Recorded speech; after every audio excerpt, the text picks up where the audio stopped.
Bien, continuaremos entonces con nuestras clases. Hemos estado avanzando poco a poco en las bifurcaciones de sistemas unidimensionales. Hemos discutido bifurcación tipo Sagal-Nord, transcrítica, bifurcación de Pitchford. Hemos visto bifurcación de Pitchford subcrítica, que fue la última cosa que discutimos, en la cual avanzamos algunas cosas. Déjenme recordarles dónde íbamos para poder avanzar tranquilamente. Entonces, en esta bifurcación que está acá, que fue lo que habíamos descubierto, descubrimos algunas cosas en especial. Bueno, descubrimos cuando la bifurcación tenía esta forma que estaba acá, entonces podíamos tomar en cuenta el término superior, pero el precio que pagamos con eso es que tuvimos que hacer un sistema de codimensión más alta. Nos dimos cuenta que al hacer multiescala, tuvimos que imponer que los parámetros, en este caso, escalaran de otra forma, de introducir dos parámetros. Esto fue una cosa interesante de codimensión 2, esta bifurcación, y eso nos mostró que tuvimos que pedir más condiciones para derivarla. Aquí un poco el de la bifurcación cuando tenemos en cuenta los términos quínticos como están acá, siempre y cuando el término cúbico sea positivo, vemos que tiene una región de una solución, cinco soluciones, tres soluciones, y eso nos llevó, bueno, aquí explicamos un poco el potencial y un poco la dinámica en el espacio-fase, es decir, x punto. Descubrimos, digamos, todo ese tipo de cosas y falta un punto, aprovecho de colocárselo al tiro. Y acá también, y acá por supuesto. Entonces vimos que el diagrama de bifurcación se caracterizaba porque, o el espacio, en este caso, espacio parámetros, espacio de fases, vemos que tenemos una región que hay una solución, cinco soluciones, tres soluciones, por este lado vemos que hay una raíz cuadrada y por acá había una recta. Además vimos que la bifurcación entonces tenía tres puntos fundamentales, que era el punto de transición, el punto de coexistencia y además por acá hay otro punto más que llamamos el punto Maxwell, que fue lo que calculamos y donde finalmente llegamos ese día en nuestra clase online. En clase avancé un poco más, así que espero colocarme de acuerdo con eso. Entonces vamos ahora a estudiar lo que vamos a llamar las bifurcaciones imperfectas. Bifurcación, entonces bifurcación imperfecta.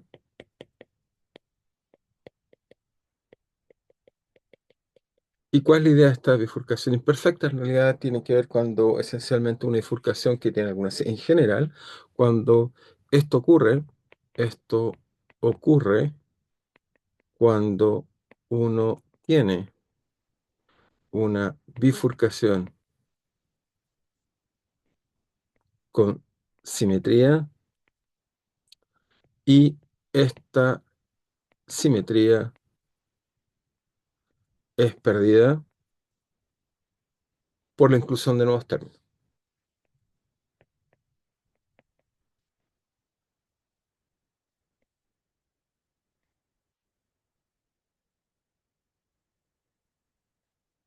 Entonces, la idea es que uno tiene un sistema perfecto y al incluir uno tiene, digamos, una imperfección. Entonces, si quieren, primero partamos con una motivación y hablamos de la bifurcación en realidad imperfecta de Pitchford, que va a ser la que nos va a motivar el día de hoy a analizar un poco las cosas.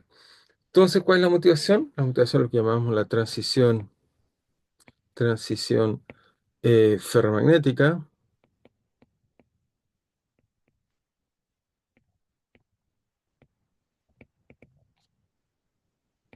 ¿Cuál es la idea de la transición ferromagnética? Esencialmente la idea es que uno tiene un sistema, imagínense, tomamos un bloque de algún material, ¿ok? Tomamos un bloque de algún material, déjame chequear si esto está cargado, parece que no. Tomamos, sí, está cargado, qué raro que no, así es.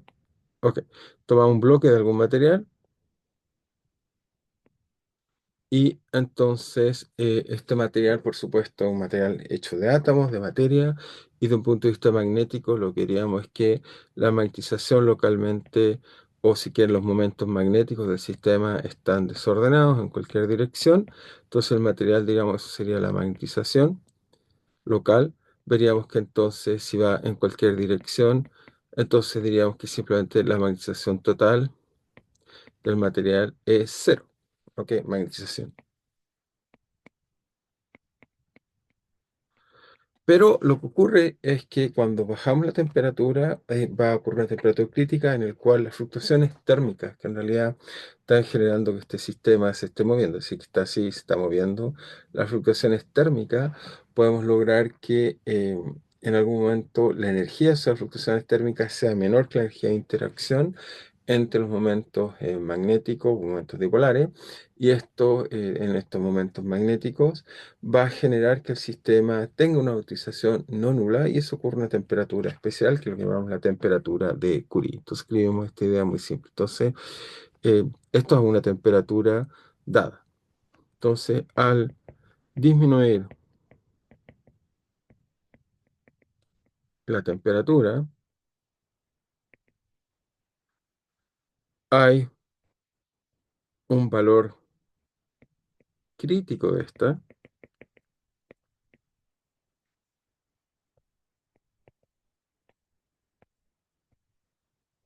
en el cual el sistema se ordena.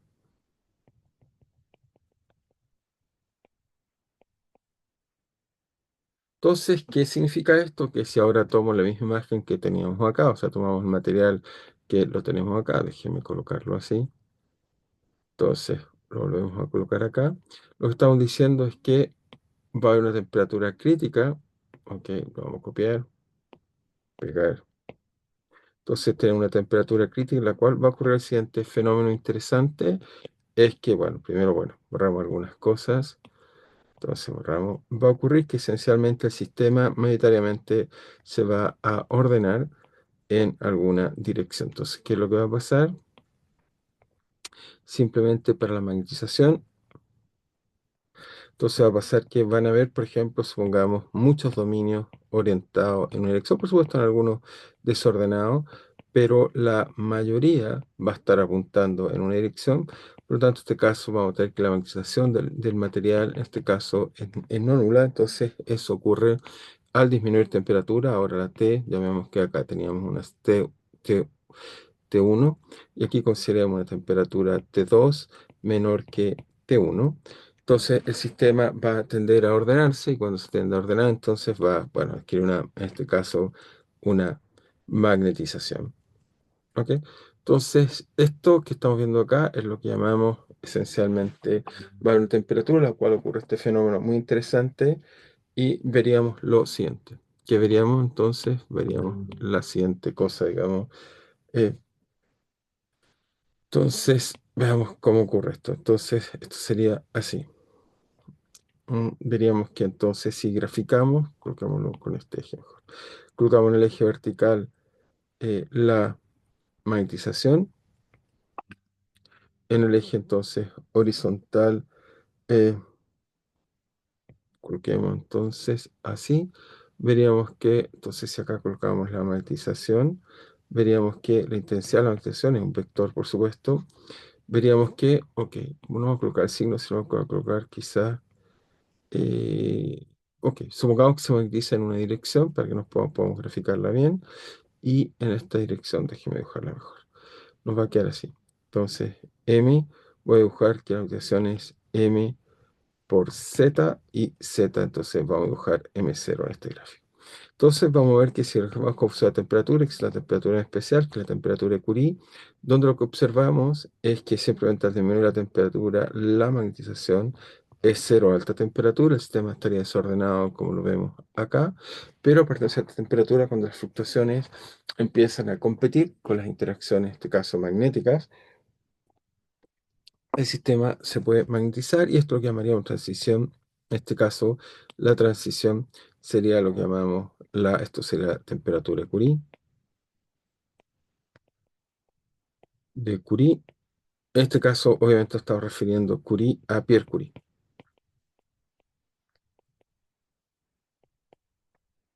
¿Ok? Entonces, la temperatura de Curie, en la cual esencialmente el estado de arriba correspondería a que el material, y acá también, esencialmente se magnetiza en la dirección vertical hacia arriba, y acá se magnetiza en una dirección hacia abajo.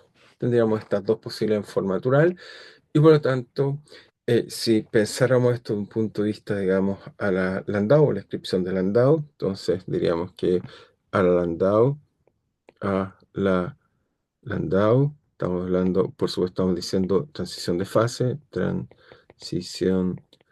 fase supercrítica o de segundo orden, o segundo orden. Entonces, la magnetización en este caso, si escribiera una ecuación, se escribiría, por lo menos para el módulo de magnetización, se escribiría M, en este caso M0 o M simplemente, sería igual a T menos T crítico por M menos M al cubo. ¿Ok? Y en este caso diríamos que la solución cero es estable cuando M es entonces mayor que la temperatura, cuando la temperatura, perdón, es mayor, si lo hice bien, está correcto. O sea, cuando la temperatura es mayor, parece aquí un error, cuando la temperatura es mayor, entonces vemos acá, de este caso acá, cuando la temperatura es mayor, esto es positivo e inestable, y cuando es menor, entonces efectivamente el sistema, logremos es al revés, perdón. Estoy diciendo que, sí, quizá aquí lo dije mal, lo vamos a tratar de escribir de nuevo bien. Estamos diciendo que acá la solución magnetización cero es inestable, así que el sistema se quiere ir hacia acá. Entonces, por lo tanto, que para temperatura menor que la temperatura de Curie, el estado es inestable. Por lo tanto, ahí sí nos queda. Cuando la temperatura es menor que la temperatura de Curie, nos da eso. Ahí está correcto. ¿Sí? Pues entonces vemos que para temperaturas mayores que la temperatura de Curie, entonces, ¿qué nos pasa? Entonces es negativo, la solución es cero, y para temperaturas menores, el sistema entonces, este parámetro es positivo y luego las soluciones se van y se saturan en el equilibrio que estamos hablando. Ahí sí está bien. Ahora, pero ¿qué pasa muchas veces en los sistemas físicos reales? Lo que veríamos es que se establecen entonces los sistemas físicos reales en los sistemas físicos reales, vemos que hay dominios magnéticos.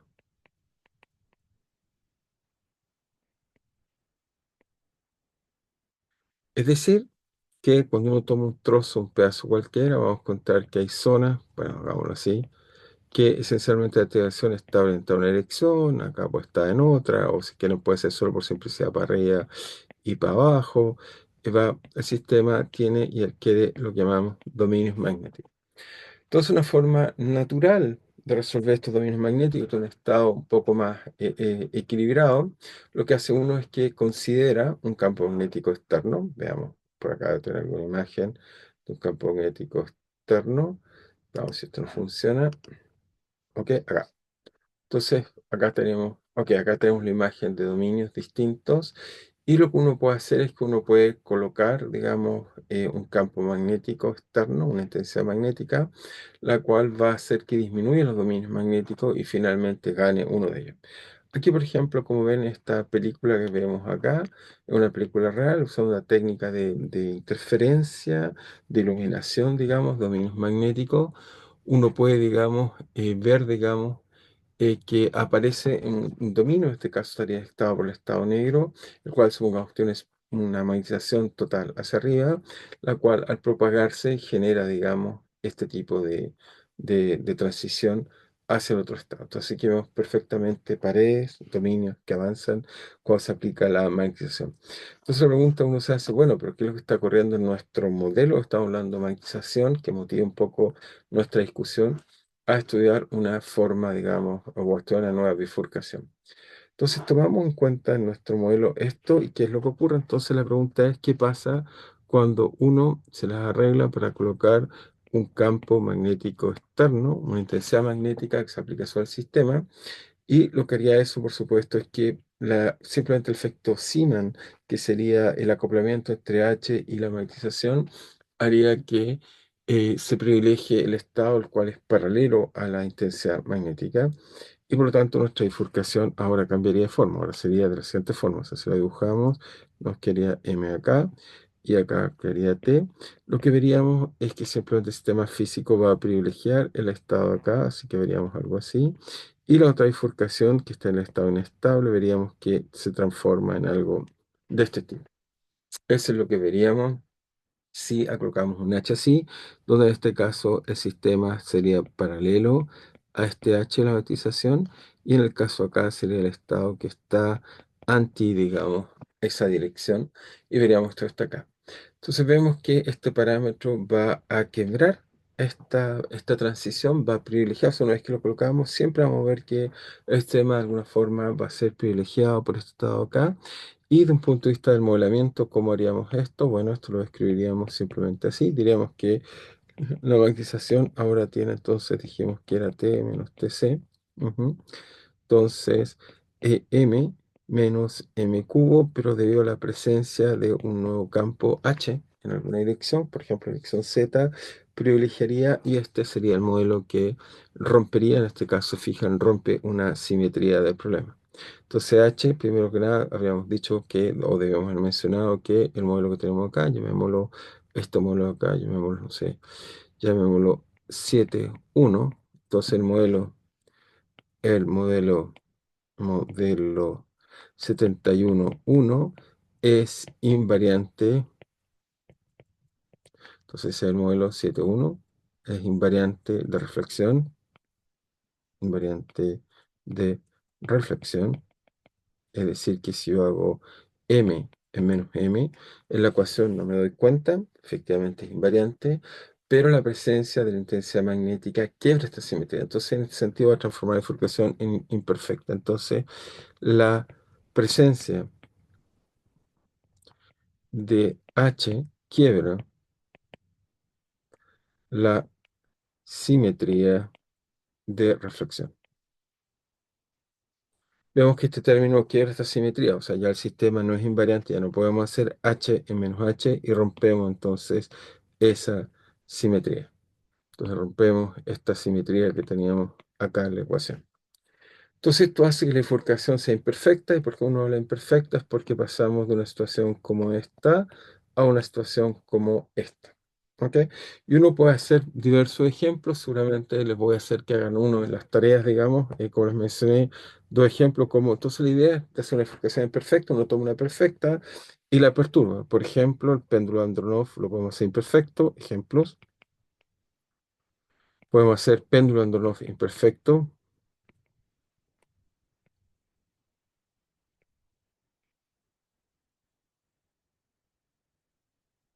Entonces, ¿cómo hacemos eso? Bueno, muy fácil. Tomamos, recuerden que era un anillo el cual giraba. Bueno, ¿qué pasa si ahora lo hacemos girar no en el centro? Lo hacemos girar en un punto de acá. Entonces, ahora la partícula, vamos a ver que los equilibrios que existe el sistema ya no son los mismos, ya no son simétricos.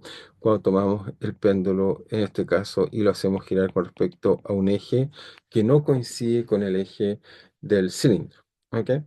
Otro ejemplo, ese es uno. Un segundo ejemplo, solo para ilustrar, es, por ejemplo, es si tomamos eh, una barra, ¿ok? Ok, una barra, este ejemplo me gusta mucho también. Siempre tomamos una barra, colocamos una especie de anillo que se puede deslizar sobre la barra sin problema, tiene masa M, está sobre amortiguado, y le colocamos un resorte. Entonces, en este caso acá, si usamos como parámetro esta altura, entonces esta altura h, llamémoslo h, simplemente h. Si tomamos h como parámetro, entonces lo que veríamos es que al cambiar h, entonces cuando, obviamente este es un resorte, una constante elástica y un largo natural, cuando h es más largo que el natural, notar bien, cuando h es mayor que el largo natural, entonces, naturalmente, la partícula masa m va a tratar de ir y posicionarse en la posición vertical. Entonces, en ese caso de ahí, encontraríamos que el equilibrio es simplemente la partícula se posicionaría, por ejemplo, así. No obstante, si h es menor que el largo natural, es decir, el resorte está comprimido,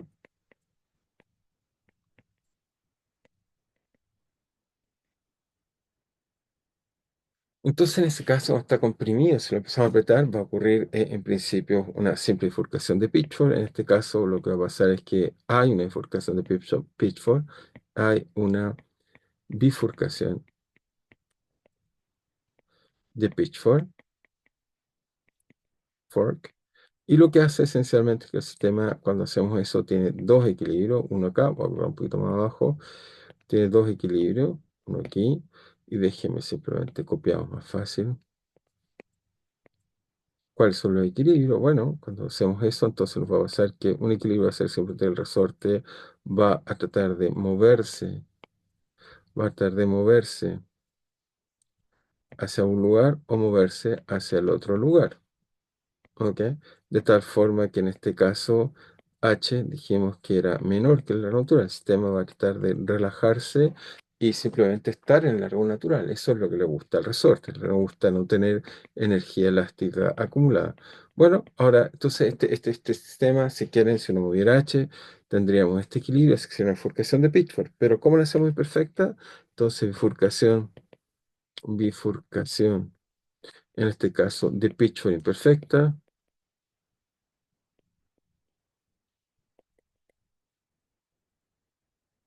Lo que habría que hacer es muy simple, es romper la simetría en este caso que el sistema tiene, así que va hacia allá, x si llamamos x menos x es simétrica.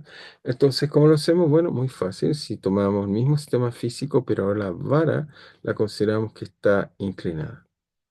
Esto va a hacer entonces que si la colocamos inclinada, va a hacer que cuando coloquemos el resorte, ahora el sistema físico, por supuesto, la pregunta es que, ¿cuál solución va a preferir? ¿Esta o va a preferir la solución que está hacia allá?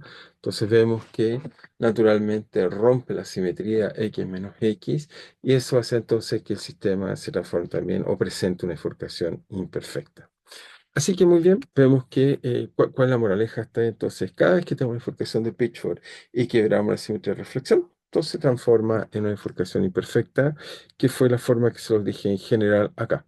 Entonces acá lo que dije, y lo vemos a mencionar, esto ocurre cuando uno tiene una bifurcación con simetría y esta simetría es perdida por la inclusión de nuevos términos o nuevos efectos físicos, entonces uno tiene una bifurcación imperfecta, en este caso la bifurcación de Pitchford se nos vuelve imperfecta debido a que rompemos la simetría de reflexión. Entonces, anotemos esta idea.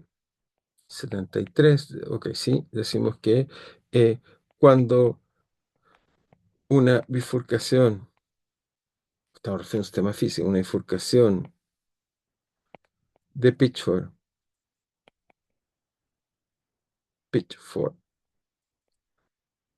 pierde o rompe la simetría de reflexión, rompe la simetría de reflexión, entonces se viene imperfecta. Eso estamos diciendo. Se deviene en una bifurcación, una bifurcación imperfecta. La forma normal que escribe este tipo de sistema, la forma normal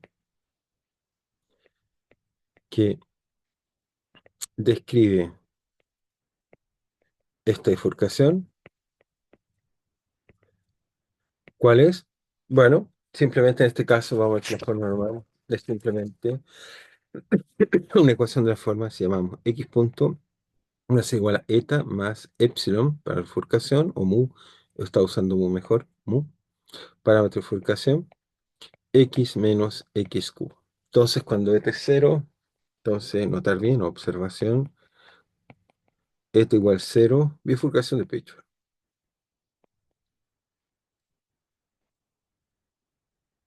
Entonces, en los casos anteriores vemos que este término eta estaría a cuenta del campo magnético exterior, o estaría a cuenta del ángulo que rompe la simetría de la barra, o estaría a cuenta del desplazamiento del eje de rotación del péndulo de Andronov. En todos estos casos vemos que eh, eta o este término quiebra esta simetría. Entonces obtenemos primero que nada esta ecuación que es muy interesante. Ahora ya habíamos hecho el análisis de multiescala de bifurcación de Pitchford. Veamos cuál es el análisis en este caso. Entonces multiescala. Entonces análisis de multiescala. Y entonces si suponemos que mu es de orden epsilon y epsilon es un parámetro muy pequeño, entonces habíamos encontrado que x va como epsilon medio y también habíamos encontrado que dtx iba como mu x y por tanto eso nos decía que había un nuevo t tal que Entonces este t tenía que escalar con epsilon por t. Ahora eta, para encontrar este tipo de términos, cómo va a ser eta o cómo va a entrar en la ecuación, entonces eta por otro lado tiene que ser del orden de x al cubo o si queremos x y por lo tanto esto escala como epsilon a la 3 medios. Ok, entonces esta va a ser nuestra primera, vemos que entonces tenemos que esto va como x, la variable va como epsilon medio, dt va como epsilon, el parámetro por supuesto x, o sea, perdón, eta va como epsilon a 3 medio, pero el otro va como, este caso, un segundo, el otro va, ok, me trapiqué un poco, el otro va como, mu va como perdón, va como epsilon. Por lo tanto, de nuevo tenemos este problema que tenemos dos parámetros físicos que escalan de forma diferente. Luego, entonces observación, luego, esta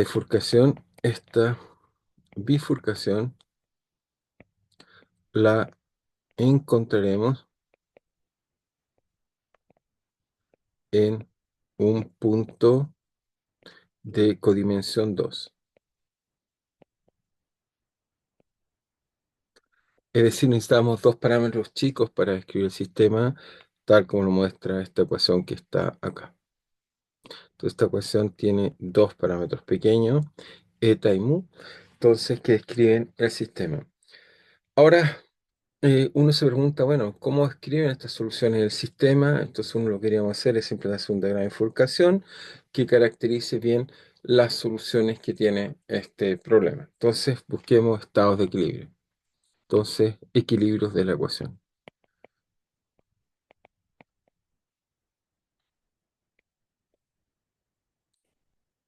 Entonces, lo primero que vemos en los equilibrios de esta ecuación es que simplemente es resolver x punto igual a 0, por lo tanto tenemos eta más mu x menos x cubo igual a 0. Y esto, bueno, nos correspondería entonces resolver esta ecuación de tipo cúbica de Cardano y encontrar soluciones. Obviamente esto nos dice el sistema tiene como opción, simplemente general, una solución o tres. Es decir, tiene en general un polinomio de orden cúbico, tiene tres soluciones, las cuales dos de ellas pueden ser complejas conjugadas, pero por lo tanto no serían soluciones reales, luego sería el régimen de una solución, o tener tres soluciones reales. ¿Ok? Pero entonces, ¿cómo caracterizamos esas soluciones sin resolver la ecuación cúbica? Que tiene una expresión complicada, la podemos calcular, pero no muy práctica a partir de los resultados de Cardano y en realidad Tartaglia, quien aparentemente fue el quien resolvió el problema de la ecuación cúbica. Entonces, ¿cómo resolvemos esto un poco de forma más intuitiva? Bueno, si ponemos que esto es cero, vamos a encontrar que menos eta es igual a mu x menos x al cubo. Entonces, esto geométricamente, ¿qué es? Bueno, uno diría, esto lo podemos graficar y tratar de entender qué es. Entonces, déjeme de graficar y tratar de entender cómo son las soluciones de esta ecuación. Si colocamos acá x y acá colocamos, por ejemplo, mu x menos x al cubo, tenemos que distintas soluciones, pero supongamos que mu es positivo y mu negativo, ¿qué nos da?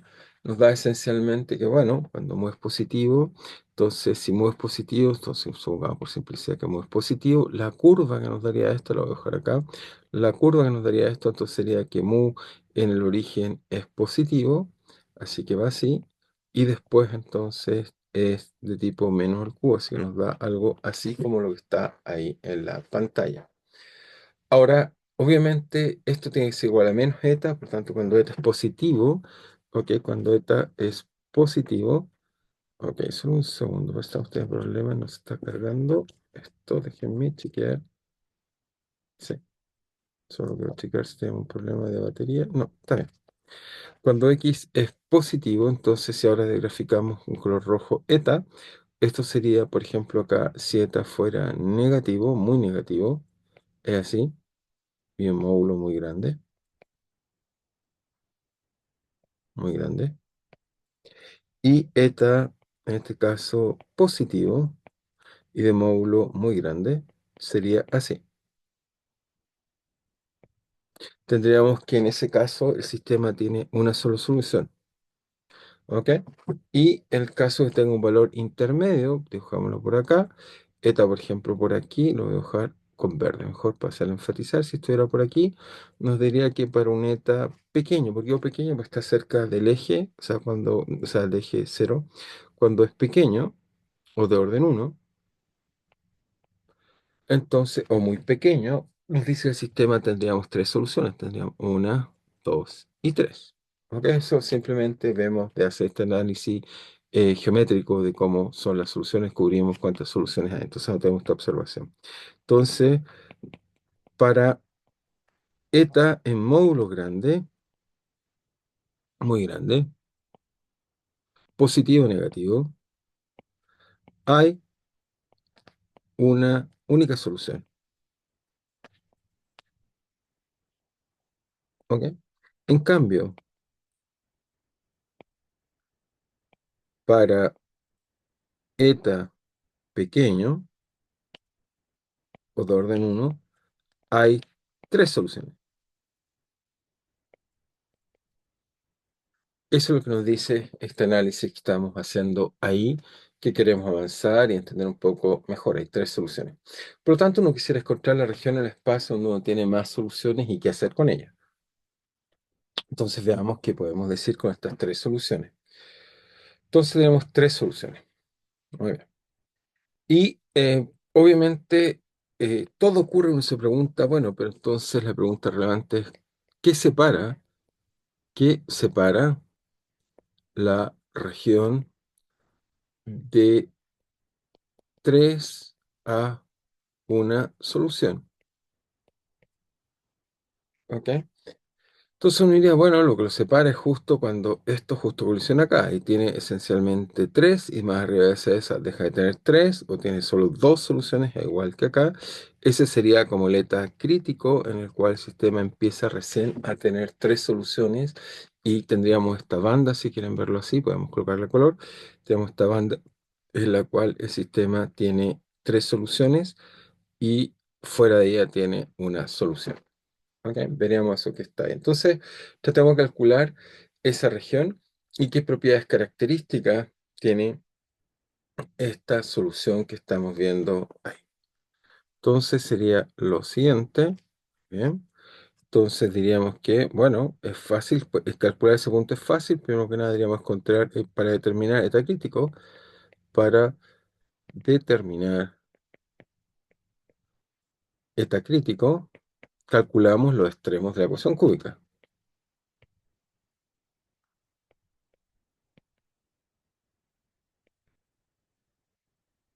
De la ecuación cúbica. Por otro lado, alguien me ha preguntado, pero de nuevo uno podría decir, bueno, pero ¿por qué tomamos el caso positivo? Si tomamos el caso muy negativo, la curva nos quedaría así, y por lo tanto en ese caso siempre hay una única solución. No sería interesante, y siempre solo habría una. El caso que estamos estudiando ahora es mucho más interesante. Entonces, para determinar el eta crítico de la ecuación cúbica, simplemente calculamos el extremo que está ahí, evaluamos la función e igualamos con eso a eta. Entonces lo que hacemos es que simplemente definimos f de x igual a mu x menos x cubo, calculamos el extremo, es decir, que tomamos de f a de x y imponemos que sea 0, eso nos da mu x menos 3x cuadrado y por lo tanto nos dice que x mu, porque puse mu x, mu nos da eso que está ahí, nos dice que x entonces vale en este caso, ¿qué es lo que vale? Valdría simplemente más menos, por supuesto, esta solución, raíz de mu partido por 3. Ese sería el x asterisco, que lo podemos colocar acá, x asterisco tal que corresponde al máximo o al mínimo. Están los dos ahí. El más menos, obviamente, me da la solución un lado, otro lado. Ahora evaluamos la función en este x asterisco que corresponde a un extremo. ¿Y eso qué nos da? Nos da simplemente mu en x, que vale raíz de mu tercio, menos x al cubo, que simplemente es mu tercio, raíz de mu tercio. ¿Ok? Nos queda exactamente eso, por supuesto, donde raíz tenemos el más menos. Y por lo tanto, es una expresión muy simple, nos va a decir el tiro que f, cuánto vale en x asterisco, porque eso tiene que ser igual a, en este caso, menos eta crítico. Eso debería ser simplemente, bueno, factor común, tenemos raíz de mu tercios, y el factor del otro lado nos queda mu menos un tercio, como vemos ahí, vemos mu menos, o si quieren, 1 menos un tercio, nos queda mu, entonces nos queda factor común 3 menos 1, 2 tercios. Entonces nos da 2 tercios acá, ¿ok? Así encontramos que efectivamente el sistema va como 2 tercios de mu, como toda esa expresión que está ahí, o si quieren va como 2, en este caso, mu a la 3 elevado en este caso a 3 medios. Entonces eso nos daría la solución de cómo el sistema encuentra este equilibrio a las 2 tercios. Acá también podemos, si quieren, despejar al revés, vamos a preguntar, también puedo escribir, entonces encontramos que eta crítico vale, bueno, el signo menos obviamente puede ser más menos en la raíz cuadrada, si nos queda que vale 2 veces, en este caso, 2 veces, obviamente una raíz cuadrada puede ser más menos, mu tercios a las 3 medios. Luego también nos dice, equivalentemente podemos despejar de aquí, colocar que eta partido por 2 elevado a 2 tercios multiplicado por 3 me da exactamente también el mu crítico que el sistema tiene. Se puede escribir esas dos formas sin ningún problema.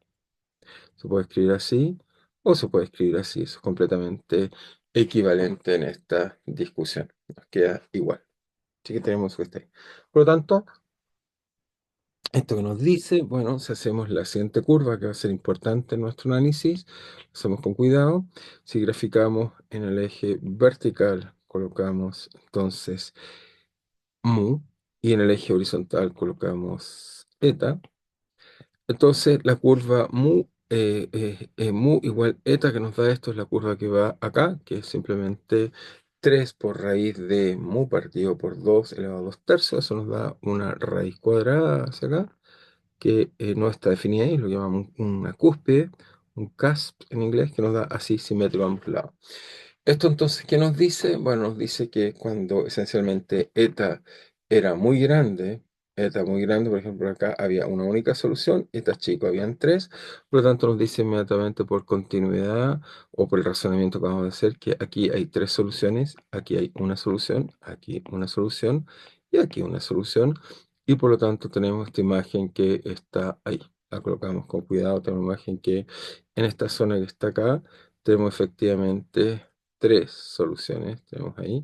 Entonces la terminamos de pintar, nos quedan entonces tres soluciones. Muy bien, así que tenemos estas tres soluciones. Entonces fíjense que a partir de esta imagen que tenemos aquí, podemos sin ningún problema analizar las distintas bifurcaciones que tiene el sistema. Entonces movámonos en el sistema y tratemos de entenderlo cuidadosamente. Lo primero es que si hacemos, imagínense una curva, llamemos gamma aquí 1, tendríamos en el espacio parámetro un régimen solo monoestable. Si hacemos una curva acá, llamémosla gamma 2, entonces aquí tendríamos una región que es monoestable, aquí tenemos región monoestable, biestable, monoestable.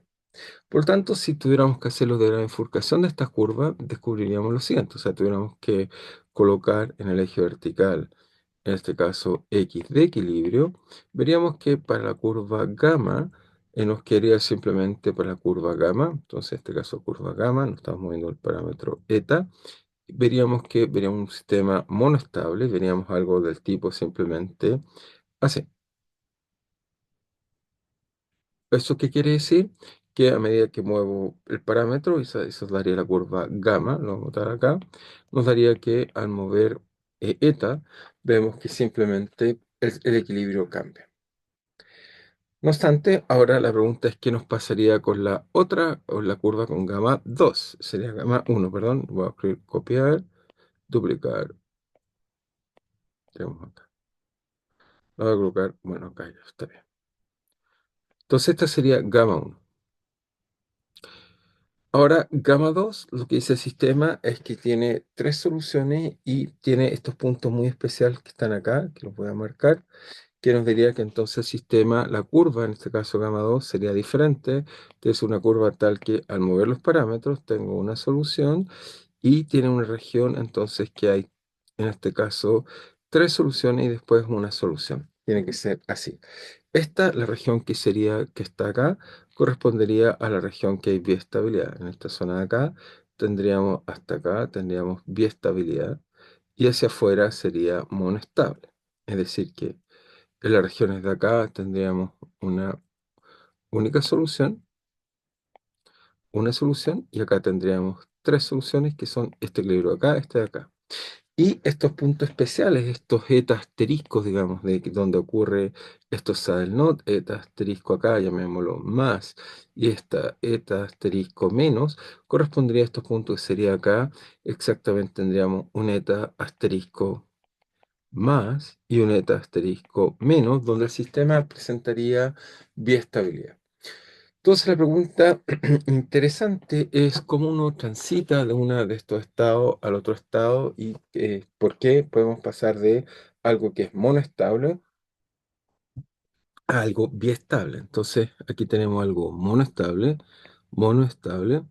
solo un equilibrio, un solo parámetro, y acá es biestable, es decir que tenemos una región biestable, una región espacio parámetro donde tenemos dos soluciones. Entonces, si se fijan en el espacio de parámetros que tenemos acá, esto se tiene que conectar. Uno tiene que pasar de una solución monoestable a una biestable.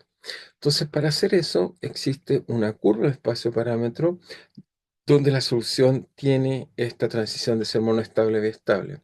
Ahora uno se pregunta, pero ¿y cómo uno puede pasar de algo monoestable a algo biestable?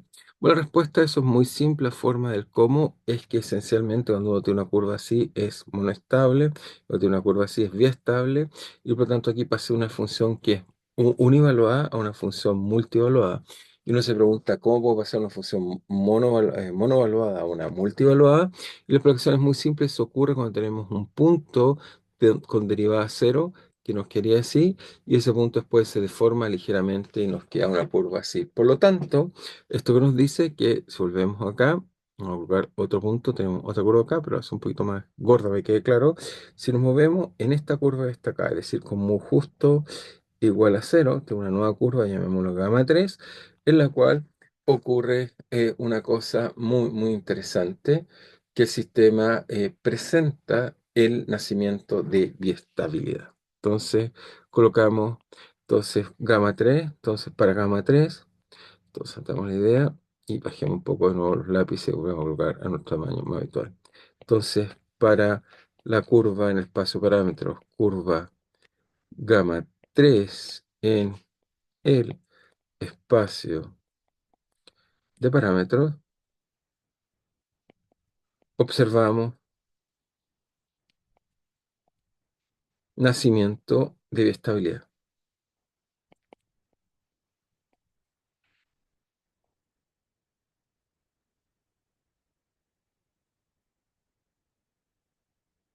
Entonces observamos en este punto nacimiento de biestabilidad, que lo que ocurre lo siguiente, esencialmente ahora copiamos y hacemos el mismo análisis que teníamos antes. Lo que va a pasar entonces en ese punto, copiar. Entonces lo que tenemos es que en el nacimiento de estabilidad, ok, la curva y también se hace cero esto, en la curva de estabilidad lo que tenemos es lo siguiente, es simplemente que la curva ahora se vuelve así, va así la curva y tiene un punto en el espacio que se vuelve derivada infinita y después así, y tiene un punto, por insistir que acá la derivada es infinita, es completamente vertical. Y entonces, pues lo que pasa es que cuando me muevo por arriba o por abajo, este punto del sistema, entonces cuando me muevo por arriba va a tener una curva así, y por abajo tiene la otra curva que es monótona, que nos daría cuenta de lo que estábamos viendo antes. Déjenme devolverme hacia acá. Ok, ok, no sé por qué perdimos eso. Ahí, ahí. Nos daría esa curva que tendríamos ahí. Por tanto, en este caso sería para la curva con muy igual cero, veríamos que el sistema tiene lo que llamamos el nacimiento de estabilidad.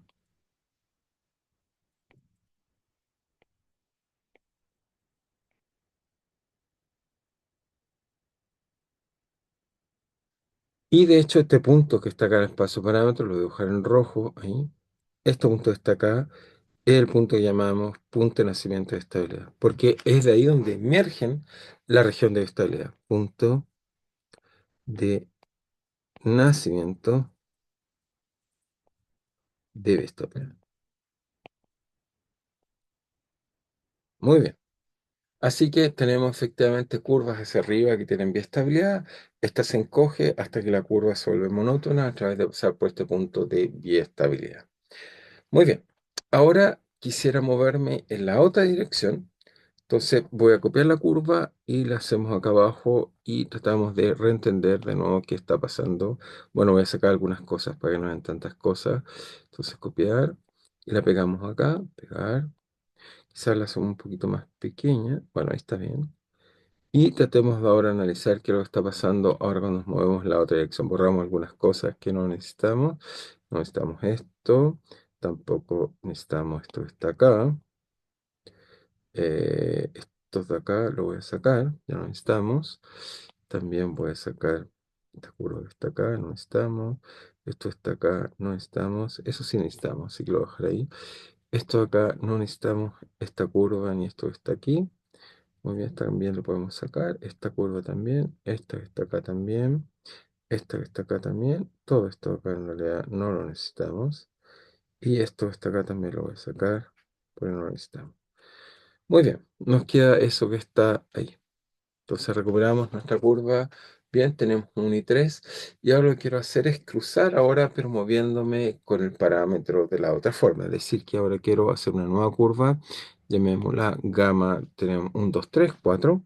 Entonces imagínense, ahora voy de esta región y entro en esta región de acá.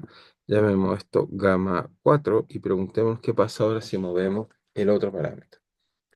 Entonces, si movemos el otro parámetro, lo que pasa es que pasamos a una región que hay una y tres soluciones, ¿ok? A través de cruzar esta curva, que hay un punto acá especial, que tendríamos un saddle node. Es decir, que si ahora dibujamos eso, lo que entenderíamos que la curva es así. Estamos moviendo ahora el parámetro mu, y lo que veríamos que al mover el parámetro mu, hay un valor por acá, está x de equilibrio.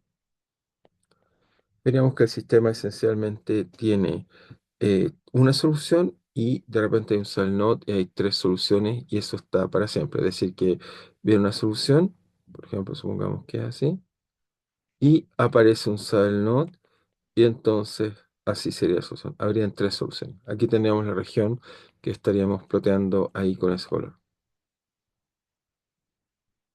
Tendríamos una, ups, parece, perdí una cosa, coloqué mal el botón. Tendríamos una solución aquí así.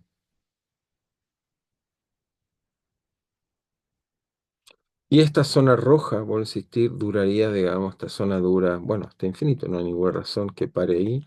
Esto sigue así y esto sigue per sécula hasta infinito con esa forma que estamos graficando ahí. Entonces, ese punto especial, este mu asterisco, bueno, seguimos colocándolo acá. Ahora, este sería el mu asterisco en este caso acá. Mu asterisco sería el que está ahí, diríamos que está ahí. Ahora si hacemos, esto sería entonces la curva, si usamos una curva gamma 4 en el espacio parámetro. Ahora si hacemos una curva en el otro lado, lo que nos pasaría simplemente es exactamente lo mismo. Pasamos de una solución y ahora tenemos tres, tenemos, digamos, si le llamamos gamma 5 tenemos de una a tres soluciones. Por lo tanto, no uno diría, bueno, debería ser intuitivamente la misma curva, más o menos. Es decir, que tendríamos si tener un espacio, bueno. En este espacio en realidad cambian los signos, pero ok, debería ser con más cuidado. Pero luego nos va a pasar, lo voy a hacer bien, digamos. Nos va a pasar esto, la curva viene por acá abajo y en realidad el side node lo que hace está por aquí y hace algo así.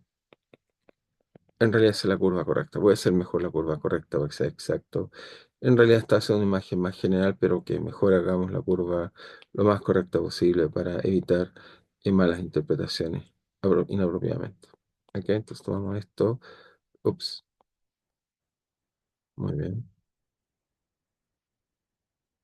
Ok, ahora sí. Ya, entonces lo que tendríamos ahora sí es así. Acá tendríamos algo así. y tenemos por acá una especie, un side node que sería así. ¿Ok? Borramos esta curva. Muy bien. Y ahí tendríamos el punto especial que aparece el side node que estaría acá. Y acá también tendríamos este punto especial donde aparece el nuevo asterisco. Llamémoslo dos asterisco que sería el de acá.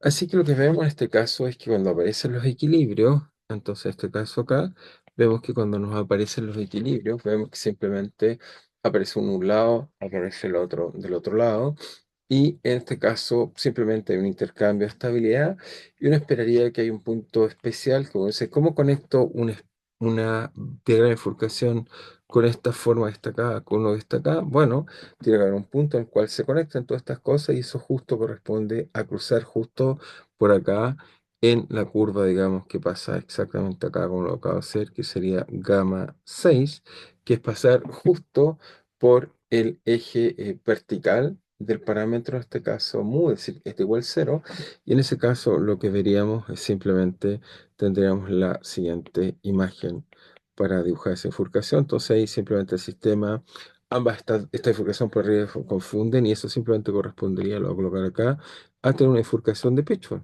Perfecta. O sea, igual cero, lo que nos pasaría es simplemente que x de equilibrio recuperaríamos nuestra imagen de la bifurcación perfecta y sería exactamente así. Así que sería gamma 6 en este caso y esta sería la curva gamma 5 en este caso hasta acá y por lo tanto la curva que está acá corresponde a bifurcación de Pitford. Así que, como ven, uno tiene todas estas bifurcaciones bien caracterizadas por este CAS que tenemos ahí. Por otro lado, si uno se da cuenta, esto tiene una propiedad muy especial. Si el sistema, volvemos a escribir la ecuación, era la forma simplemente dtx igual eta más mu x menos x cubo. Esto es un problema potencial de a de x, en este caso de b a de x, donde b, si quieren verlo así, es menos eta x menos mu x cuadrado medios más x a la cuarta cuarto. Bueno, si uno grafica esta función, si uno la grafica con cuidado, digamos, en el espacio de parámetros, es decir, que lo voy a dibujar un poco al revés para que quede un poco mejor, permítanme dibujarla con cuidado, voy a dibujar hacia arriba, voy a primero dibujar la superficie y lo explico, para que sea un poco mejor. Entonces, en realidad, si uno dibuja el potencial, esto, o sea, lo voy a dibujar con calma, quería algo así. Ujú. Si uno dibuja el potencial, queda algo así.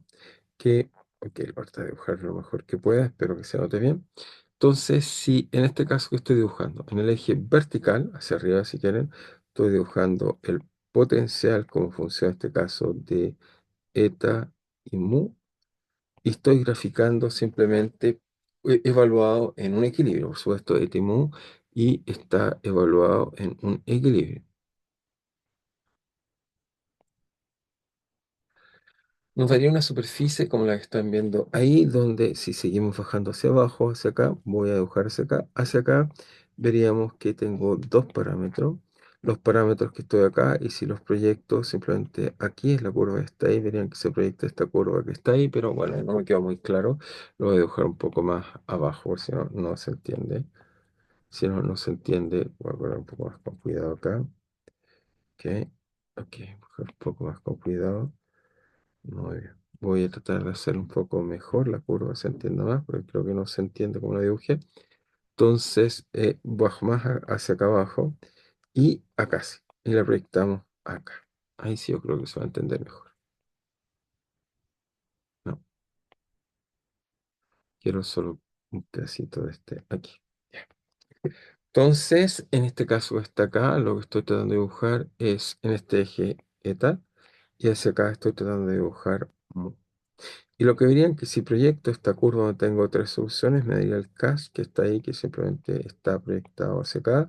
Y hacia acá, insisto, es mu, que me quedo muy encima de esta zona que está acá. Ok, entonces ahí tenemos, el sistema nos muestra que ocurre este CAS que está acá, que es una cúspide, digamos, este cúspide, que en inglés llamamos CASP o cúspide. Y entonces acá lo que vemos que ocurre en esta zona que está acá es esencialmente la zona que llamamos un una cúspide o CAS. Que una singularidad que veo es como una cáustica, si fuera la luz. Esencialmente nos dice que el sistema físico ahí tiene tres soluciones, digamos, ¿ok? Nos muestra esto que tiene más de una solución ahí.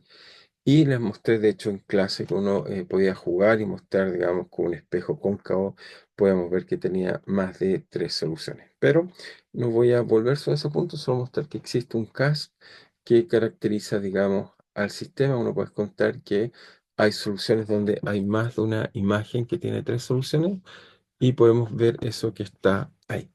Entonces, esta cúspide es importante, es lo que tiene que ver con lo que llamamos teoría de catástrofes. Tiene que ver cuando uno tiene un potencial y uno se pregunta si yo cambio parámetros, uno se puede preguntar cuántas soluciones uno puede encontrar en el sistema. Y uno, lo que se hace en teoría de catástrofe, que fue fundada por Radetón, nos dice los distintos accidentes que puede tener un potencial. En principio, la teoría de catástrofe nos debiera decir todas las soluciones que un sistema puede tener, digamos, para poder describir, digamos, digamos sus propiedades. Entonces, por aquí, ok, desgraciadamente no tengo disponible la imagen que les quería mostrar, que mostré en clase. Voy a tratar de bajarla mientras discuto la próxima bifurcación. Pero voy a guardar este pedacito de esta acá para, digamos, comentarles que uno efectivamente, si uno toma un lente curvo, o sea, un espejo, perdón, curvo, uno puede ver más de una solución que genera este fenómeno que llamamos cu- eh, lo llamamos cáustica, perdón, en óptica, y que describe este fenómeno interesante. Pero me lo voy a saltar mientras estoy tratando de bajar mi presentación sobre este tipo de cúspide. Pero entonces voy a seguir, digamos, hablando, discutiendo de otro ejemplo que me parece interesante discutir, digamos, que tiene algún interés, digamos. Entonces, ¿cuál es el ejemplo interesante que quiero discutir? Es que, muy bien, uno dice, ok, quedamos felices, tenemos esta ecuación que la escribimos de la forma x punto igual eta más, en este caso, mu x cuadrado, perdón, menos x, perdón, menos x cubo. Pero vamos a ver que hay una representación equivalente que parecía ser transcrítica, pero en este caso uno no pierde ninguna solución, digamos.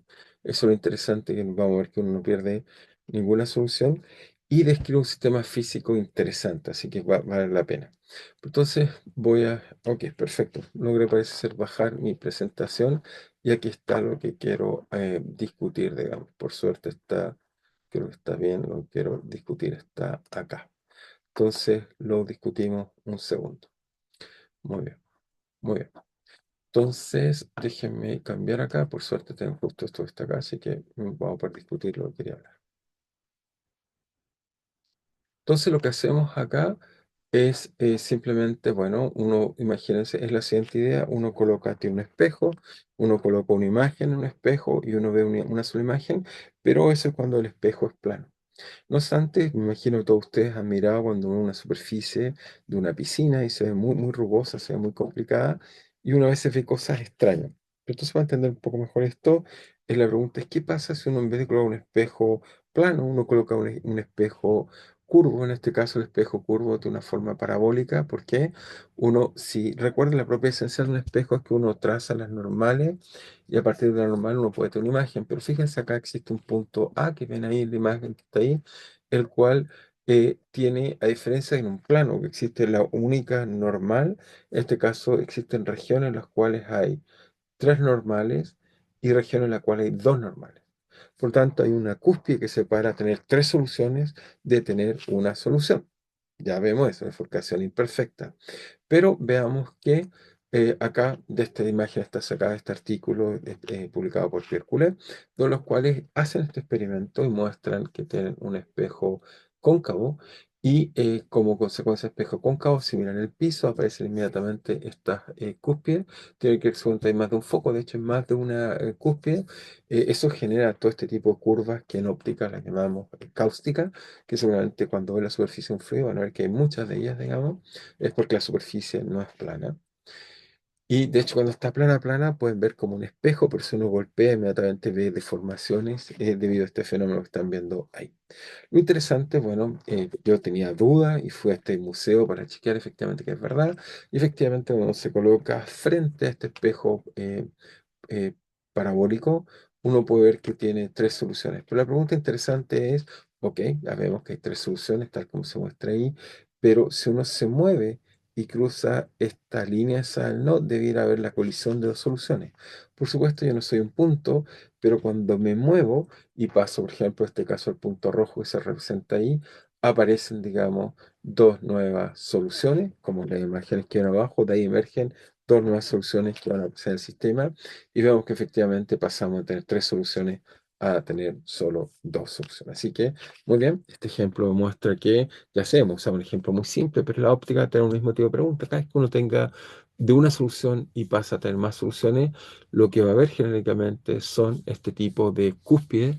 Uno puede incluso ver, e incluso en el caso anterior, quiero enfatizar, hay exponentes críticos, uno puede chequear si va como raíz de dos tercios o no, y uno puede verificar que efectivamente eso es correcto y está bien.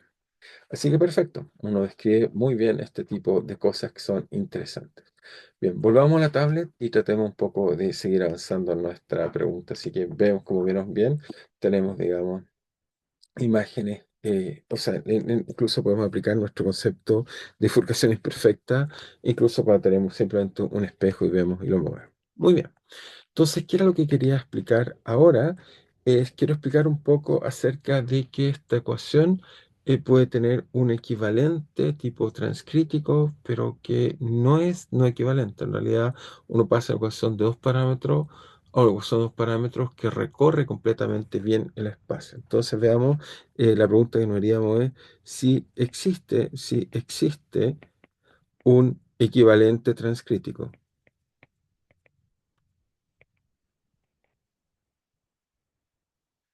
¿Eso qué quiere decir? Si se recuerda el caso de Sal-Node, teníamos una ecuación del tipo epsilon menos x cuadrado, que vimos que la bifurcación Sal-Node, pero la bifurcación transcrítica no era completamente igual, era una bifurcación que tiene la forma x punto igual a, llamemos si quieren, mu x menos x cuadrado, y esta solución no era completamente igual porque pasamos de una a otra, entonces veíamos que solo se recorría un semilado del espacio parámetro.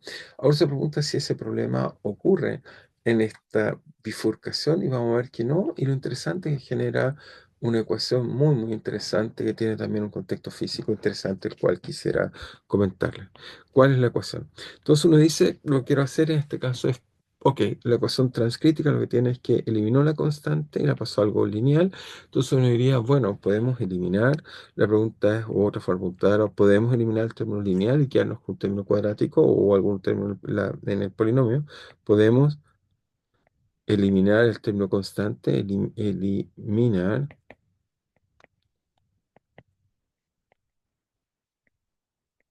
para si tiene algo así como una bifurcación transcrítica o no. Y veamos que no, y veamos que aparece algo muy interesante o inesperado. Entonces una idea, bueno, tomemos x y escribámoslo como simplemente y menos y0, donde y0 es una traslación, tal como hicimos en el caso cuando calculamos de esta bifurcación a esta de acá. Entonces, si eso lo coloco en la ecuación, que es lo que vemos simplemente que x punto vale y punto. Muy bien. Eta, me queda eta más mu y menos y0 menos y menos y0 al cubo. Bien, de aquí entonces nos van a salir muchos más términos. Va a quedar y punto igual a eta. ¿Qué más viene de acá? Bueno, cuando desarrollemos del término lineal, va a ser un término de forma menos, mu y cero, y del término cúbico nos va a venir un término de forma menos, fíjense el término al cubo, nos queda menos y cero cubo, con el menos queda más y cero al cubo. Así sería el término constante de la ecuación. Después del término lineal, nos va a quedar simplemente un término de la forma mu, o sea, nos va a quedar i por mu, y de la ecuación va a aparecer otro término que va a ser la forma menos tres veces simplemente i0 al cuadrado por i. Eso nos daría un término lineal de esa forma que está ahí. Pero también tendríamos un nuevo término cúbico en la ecuación. Tendríamos un término cúbico en esta ecuación, digamos, que no podemos evitar, que nos quedaría la forma más y cubo, o de cuadrado, perdón, cúbico, cuadrático cúbico, que viene simplemente la forma tres veces, ok, viene la forma tres veces, un segundo, vamos a cargar el lápiz, sería la forma siguiente. Sería, ok, borremos ahí y escribamos cómo sería. Sería cuadrado acá y nos quedaría simplemente tres veces y cuadrado, entonces nos quedaría tres veces y cuadrado por y cero, menos menos más, así que nos queda ese signo que está ahí, perfecto, y cero, nos queda y cero, menos y al cubo, ¿ok? Nos queda este término que está acá y por lo tanto podemos ahora imponer, si imponemos que si consideramos que eta menos mu y cero más y cubo es igual a cero, entonces tendríamos la solución de la ecuación cúbica. Exactamente es la solución de la ecuación cúbica con signo, con el signo cambiado. Déjenme chequear, hay un signo que me preocupa. Ah, pues la llamamos menos y cero, sí. Ok, ¿nos queda bien? Nos quedaría, esta sería la solución de la ecuación cúbica. Ok, solución de ecuación cúbica. Que resolvemos usando el método de Cardano, que nos daría esa solución. Por lo tanto, si conozco y cero, entonces dado, supongamos que lo calculamos, dado y cero, entonces solución Cardano o Tartaglia. Entonces nos quería que y punto satisface la ecuación, simplemente una ecuación mucho más simple, nos queda que vale mu menos tres veces y cero cuadrado de i más i cuadrado y cero, o sea, más tres veces, lo hago un poco mejor así, más tres veces y cero y cuadrado, ujú, menos y cubo. Por lo tanto, si quieren, puedo ahora definir dos nuevos parámetros. Voy a llamar i punto igual, esto voy a llamar a y esto voy a llamar b. Entonces nos va a quedar igual a, voy a llamarlo con ese signo para que sea un poco más fácil la interpretación. Menos a igual a i más b por i cuadrado menos i cubo. Entonces, como vemos, esta es una ecuación muy simple. Obviamente, a mucha gente a veces les gusta escribirla de esta forma, la ecuación. Tiene algunas ventajas, vamos. Entonces, la ecuación escrita así tiene algunas ventajas. Bueno, había ventajas que i igual cero es solución y como una ecuación cúbica conozco todas las soluciones en forma analítica. Ahora, todo esto pasa por resolver esta ecuación cúbica, pero la cual se resuelve usando el método Cardano. Por lo tanto, queda la ecuación cúbica y esta ecuación tiene un nombre bonito. Déjeme decirle cuál es el nombre. Esta ecuación se llama ecuación de Landau-Dehn. Landau, voy a escribirla mejor, sí, perdón. Déjenme escribirlo un poco mejor, si no nos va a caer mal. Ecuación de Landau de Jens. Muy bien. ¿Qué es esta ecuación de Landau de Jens? La cual quiero hacerles algunos comentarios de esta ecuación. Esta es una ecuación muy interesante, digamos. Es la misma ecuación, no ha cambiado nada. ¿Ok? Pasé de dos parámetros a dos parámetros. Si uno se pregunta, ya, pero es que tiene restricciones, no. Uno se da cuenta que cero puede ser positivo, negativo, el parámetro A y B también, así que no hay restricciones. Lo que vamos a ver que esta ecuación, digamos, fue descubierta por Landau de Jens en un contexto, en realidad fue descubierta por de Jens, inspirado en el método que ocupa Landau para estas tensiones de fase. Entonces, de Jens habla del método de Landau y la gente de este contexto le va a llamar Landau de Jens y quedó con este nombre llamado Landau de Jens. Esta es una ecuación de los 70, les puedo contar el año correcto. Pero lo interesante, ¿qué es lo que hace esta ecuación de interesante? Bueno, primero veamos los equilibrios y después me deja interpretar lo que es. Entonces, esta ecuación es muy fácil calcular todos los equilibrios. Entonces, equilibrio. Entonces, esta ecuación que es equivalente a la ecuación que estudiamos de Pitchford imperfecta, pero vamos a ver que tiene algunas formas de representar diferentes y algunas ventajas también. Los equilibrios son imponer que cero es igual a menos a y más b y cuadrado menos y cubo. Por lo tanto, me queda que igual cero es solución y me queda entonces y cuadrado menos b y más a igual cero. Por lo tanto, me queda que y vale menos b, así que me queda b más menos raíz cuadrada, b cuadrado menos 4. Entonces, a partido por 2. Esas son las soluciones que tiene el sistema. Tiene entonces esta solución que está acá y esta solución que está acá. Muy bien. Estas dos soluciones. Y estas dos soluciones que tienen de interesante, porque pueden ser interesantes para discutir, digamos. Entonces, lo interesante que tienen es que si las graficamos, y ahora voy a graficar, entonces voy a colocar entonces en el eje vertical, coloco el parámetro A y voy a suponer dado B. Y voy a suponer que es positivo. Podría ser negativo, pero solo cambiar la curva, ¿no? Si ponemos que es positivo y en el eje vertical colocamos las soluciones Y de equilibrio, vamos a ver que esto primero que nada nos dice que, bueno, tenemos la solución cero, pero la solución cero es muy fácil de entender porque tiene esta ecuación que está acá sin analizo.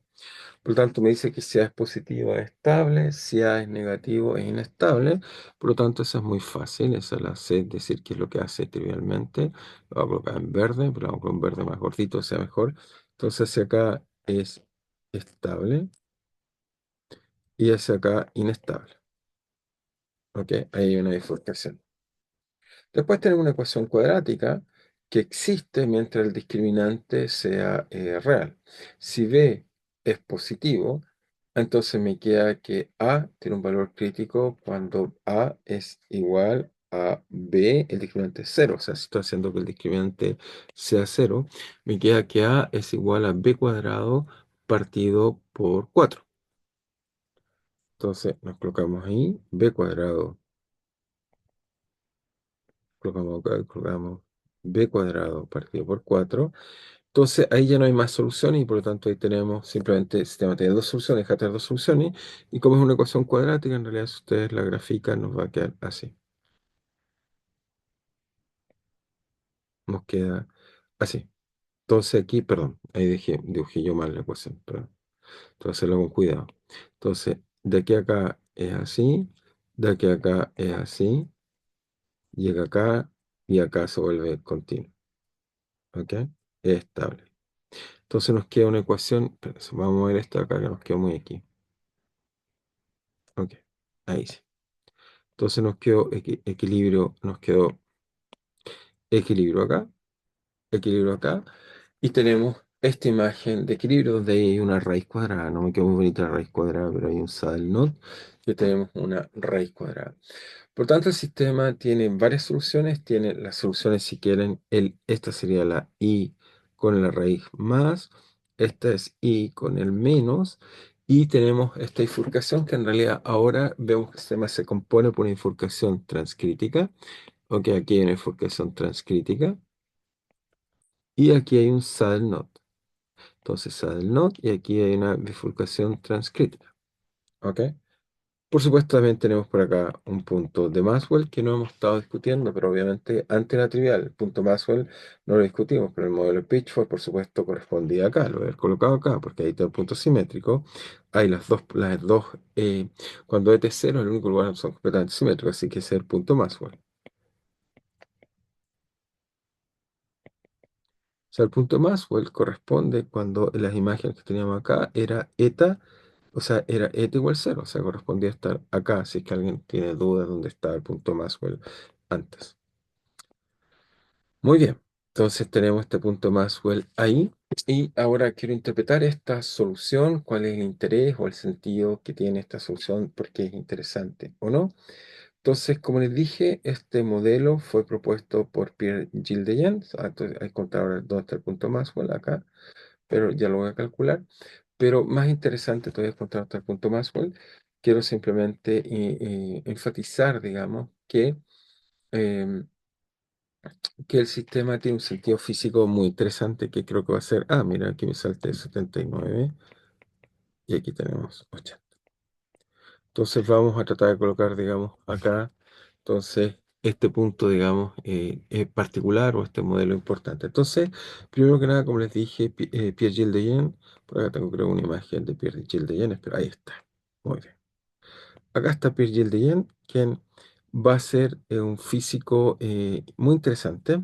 Va a ser quizá el último de los físicos que tiene un premio Nobel completo. ¿Ok? Gilles de Gennes va a ser la teoría de los cristales líquidos y teoría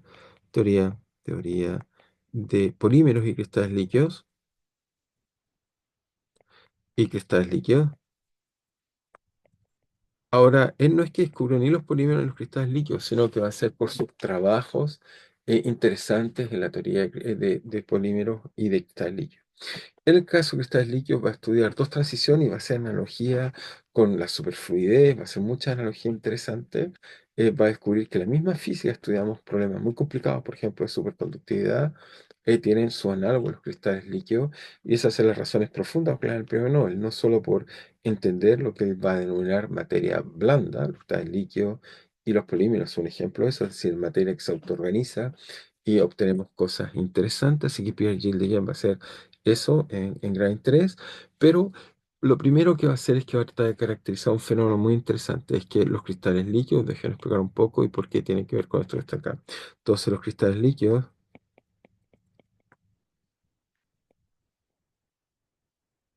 están compuestos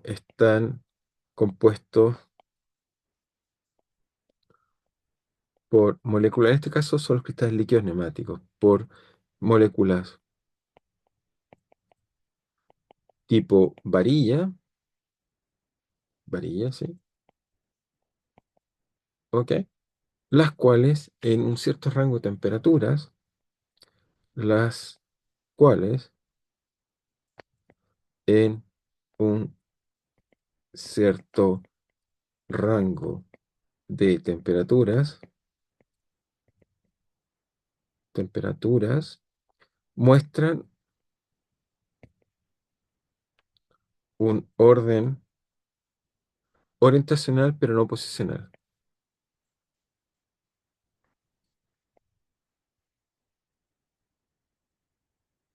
Entonces imagínense que para Diyen, entonces un cristal líquido son las moléculas alargadas, así como esta está acá. Voy a colocar otra más, otra más. Y entonces él va a decir que hay una fase de cristal líquido cuando el sistema tiene un orden orientacional pero no posicional. Las moléculas no es que tengan una posición relativa a otra, no son como los cristales, también tienen fases cristalinas, pero esto sería lo que llamaríamos una fase nemática, que es un cristal líquido. Y lo interesante es que esta fase va a estar gobernada o caracterizada por un director, ¿ok? Que va a dar cuenta de la dinámica. En este caso va a haber una flecha acá que es un director que nos da cuenta del orden promedio de las moléculas del sistema.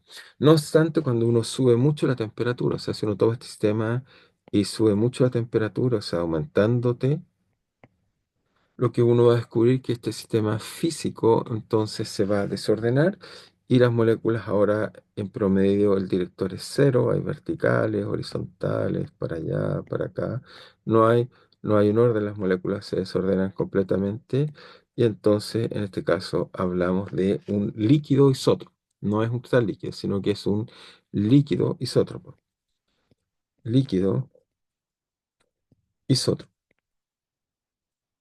¿Ok? Entonces esto es simplemente una fase que no es cristal líquido, no hay director. El director, la molécula en promedio, la flecha, no hay una flecha.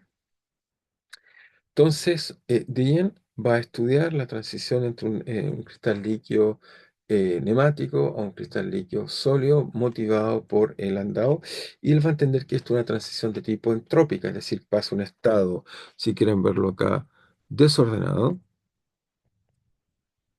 a un estado ordenado. Entonces, Diyen va simplemente, basado en observaciones experimentales, les puedo mostrar alguna imagen experimental, puse una por aquí para que quede más claro. Veamos si está todavía. Sí, acá está. Veamos. Entonces, en este caso que está acá, vemos, esta es a baja temperatura, vemos en este caso, estamos viendo un neumático que poco a poco vamos cambiando la temperatura, lo vamos a ir un poco más rápido, pero es un poco lento. Entonces va a cambiar la temperatura y cuando cambia la temperatura empieza a hacer una transición, empieza a aparecer una nueva fase y esta fase ya cuando está negro corresponde al líquido isótropo, porque el líquido tiene propiedades interesantes, interacción con la luz, por eso los podemos detectar. Aparece esta fase negra que corresponde a la fase, en este caso, el líquido isótropo, que invade el sistema, como ven ahí, y finalmente el sistema, después de un rato, si uno sigue aumentando la temperatura, termina y consume completamente el sistema. No obstante, si ahora empezamos a bajar la temperatura, que está bajando, empiezan a hacer gotitas de cristal líquido neumático, invade el sistema, como ven ahí, y poco a poco estas gotitas crecen, crecen, crecen, y aparece este fenómeno muy bonito que finalmente termina de nuevo la fase del caso neumático. Lo divertido es que esta transición es discontinua, ¿ok? Es discontinua y hay regiones donde coexiste uno y otro. Si uno sube y baja temperatura, esto uno lo puede medir usando técnicas, por ejemplo, de medición de calor latente o liberación de energía calórica. Este tipo de técnica se llama calorimetría, análisis de calorimetría.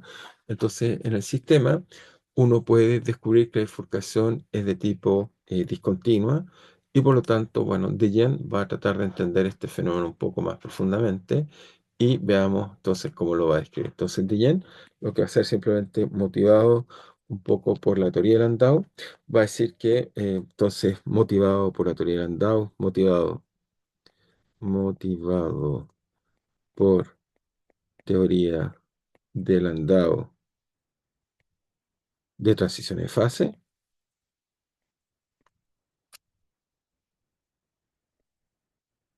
Dijen simplemente lo que va a proponer es que hay una energía libre que da cuenta de este orden. Va a llamar S parámetro de orden, que acá S es cero, y acá espera un S distinto de cero, siendo el parámetro en Landau. Y en realidad este S tiene que ver con la dispersión de las moléculas con respecto al orden que tenemos ahí.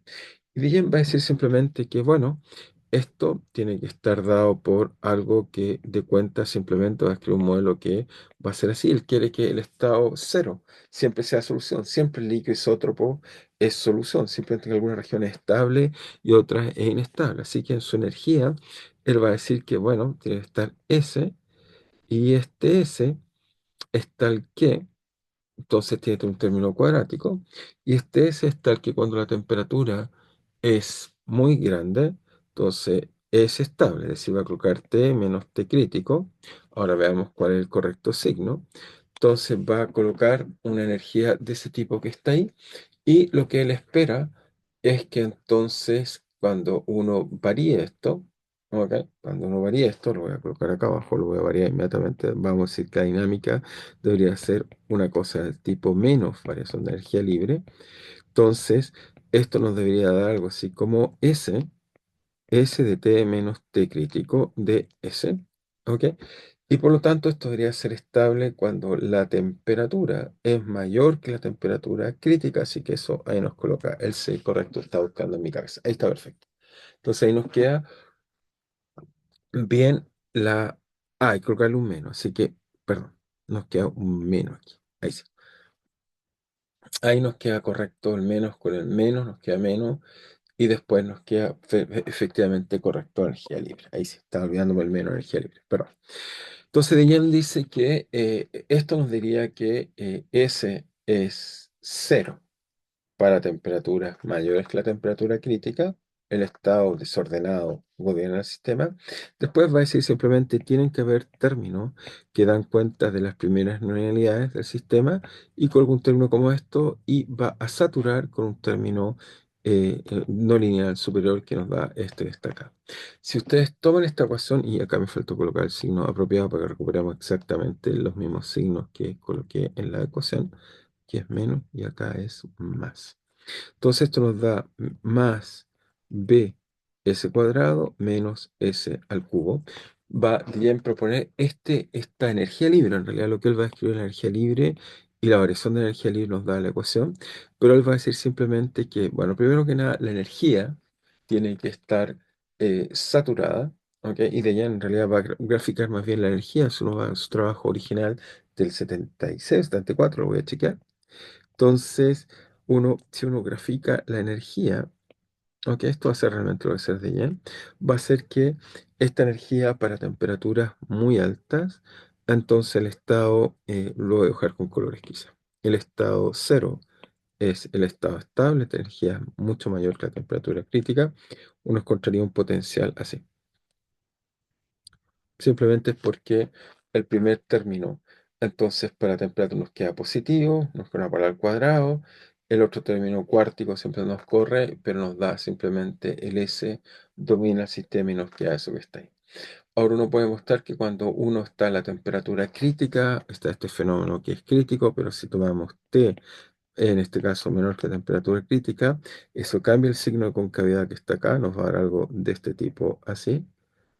Y esto nos va a decir que hay un nuevo S distinto de cero, que es el mínimo global, y por supuesto distinto de cero. Y por aquí obviamente está el T crítico cuando esto es muy plano acá y esto sube acá, que sería T igual a T crítico. Entonces, Guillem va a proponer que esto explicaría la transición entre tener un estado, que aquí sería, si quieren verlo así, déjenme representarlo, voy a copiar aquí. Este acá, entonces, este estado que está acá correspondería a ese estado que está ahí.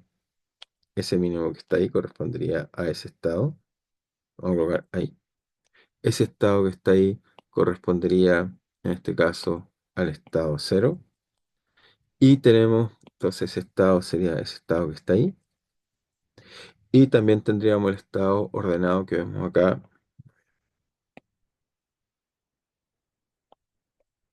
Sería el otro estado que es el mínimo que tendríamos acá.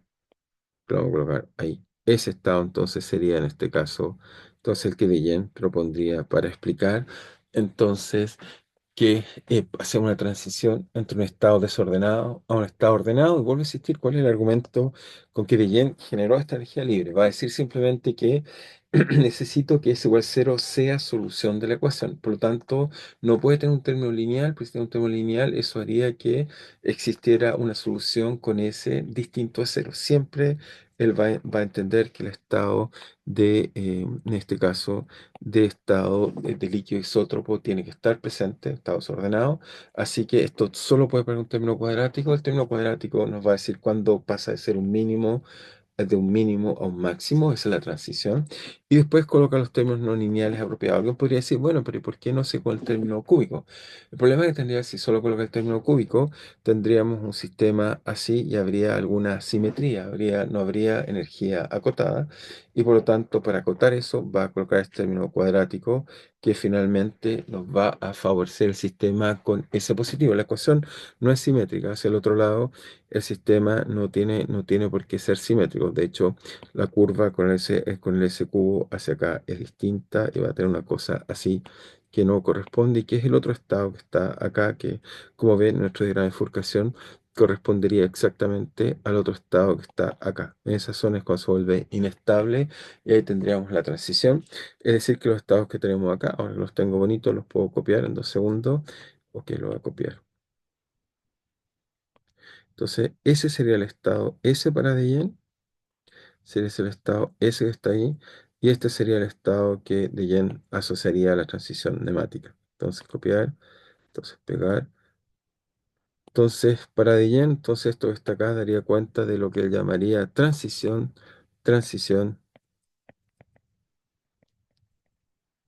nemático isotrópico, que estaría descrita por la ecuación que acabamos de discutir y analizar un poco en los Estados Unidos. Muy bien, bueno, creo que me anduve quizás pasando un poco de minutos, pero era para explicar esto con el cuidado apropiado. Muy bien, nos estamos viendo y prontamente seguiremos avanzando. Que estén bien, cuídense.